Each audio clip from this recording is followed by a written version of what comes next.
Aduh, kamu yang ginian kamu kasih ke gue. Ya, ya. Waalaikumsalam, Ustaz. Waduh, Masya Allah, berhalangan hari Jumat.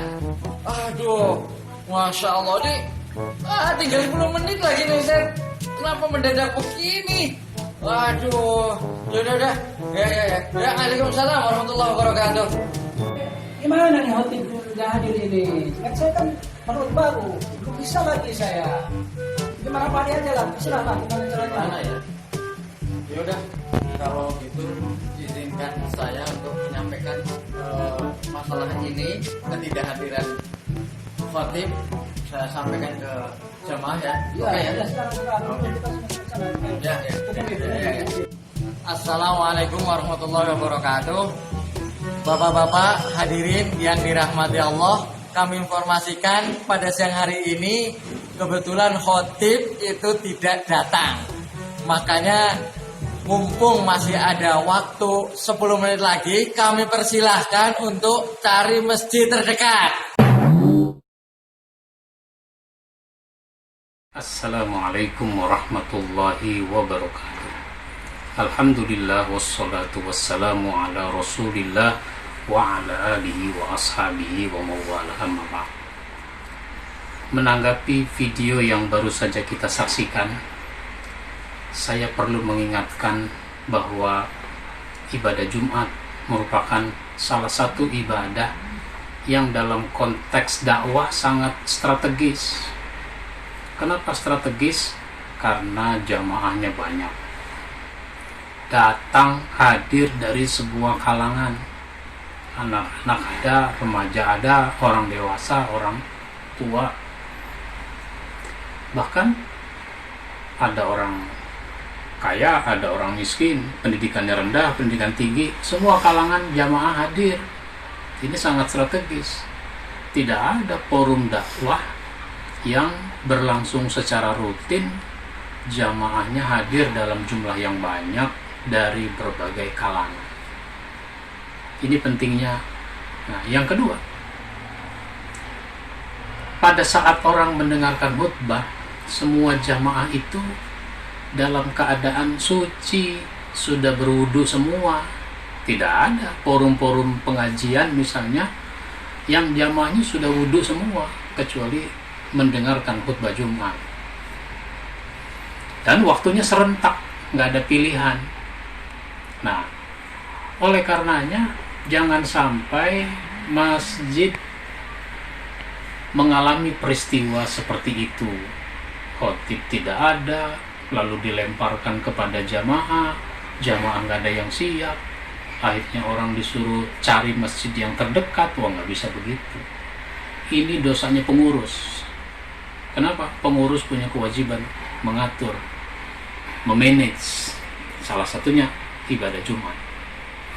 Nah, oleh karena itu pengurus masjid harus selalu menyiapkan khotib cadangan. Masjid itu kan harus punya khotib, karena salah satu sumber daya manusia masjid itu adalah khotib. Masjid harus punya khotib. Ada khotib internal dari jamaah kita sendiri, ada khotib yang kita undang. Sekalipun khotib kita undang, tetap harus siapkan cadangannya, karena mungkin saja dia tidak datang. Atau dia datang, tapi bisa saja tiba-tiba berhalangan mendadak karena sakit dan sebagainya.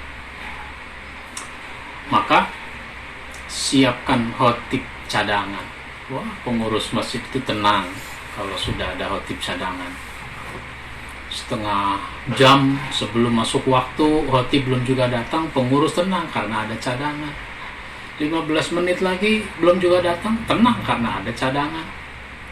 Bahkan 5 menit lagi dipastikan tidak datang, pengurus tenang karena ada cadangan. Tapi jangan sampai cadangannya malah tidak tenang. Waduh, jadi juga saya khutbah, saya belum siap. Wah, nggak bisa begitu. Khotib cadangan harus siap. Jadi siapkan khotib cadangan.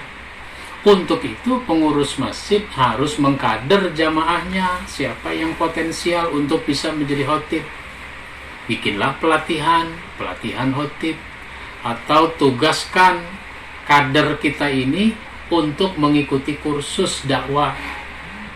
Saya menyelenggarakan kursus dakwah di Hairul Ummah selama 4 bulan atau 16 kali pertemuan. Pengurus masjid boleh mengeluarkan kasnya untuk mengutus peserta ini, karena kegiatan ini memerlukan biaya. Boleh. Nah ini, jadi masjid harus punya khotib. Kalau tidak, sampai gagal ibadah Jumat, ini pengurus masjid namanya tidak bertanggung jawab, jadi dosa. Nah sekarang khotib seperti apa yang harus kita persiapkan? Kriterianya ada 3. Pertama, punya kepribadian yang soleh. Orangnya harus soleh, sehingga tidak terjadi kontradiksi antara pesan dengan sikap dan tingkah laku. Tapi jangan nunggu jadi orang suci baru mau jadi khotib, yang tidak punya dosa, bukan. Tetapi orang soleh itu dia dengan tugasnya sebagai khotib, dia akan terus berusaha menjaga, meningkatkan kesolihan. Kenapa? Setiap muslim saja harus soleh, apalagi khotib.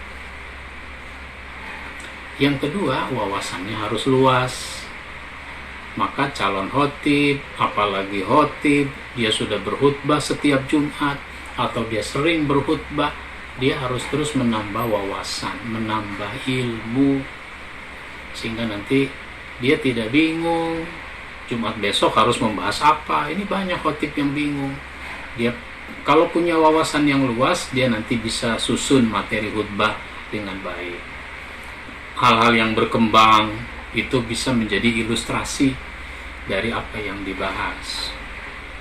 Nah, yang ketiga, dia punya kemampuan berkhutbah dengan baik. Kemampuan berkhutbah dengan baik.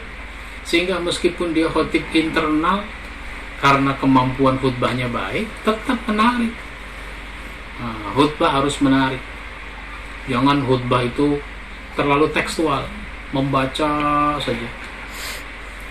Karena kalau membaca saja cenderung tidak komunikatif.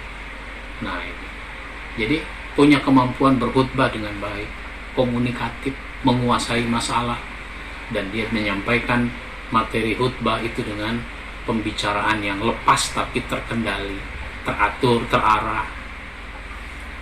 Inilah yang perlu saya ingatkan, sehingga jangan sampai ada lagi masjid yang sampai membatalkan ibadah Jumat hanya karena tidak ada khotib. Mudah-mudahan bermanfaat. Mohon maaf bila ada hal yang kurang berkenan. Wabillahi taufiq wal hidayah. Wassalamualaikum warahmatullahi wabarakatuh.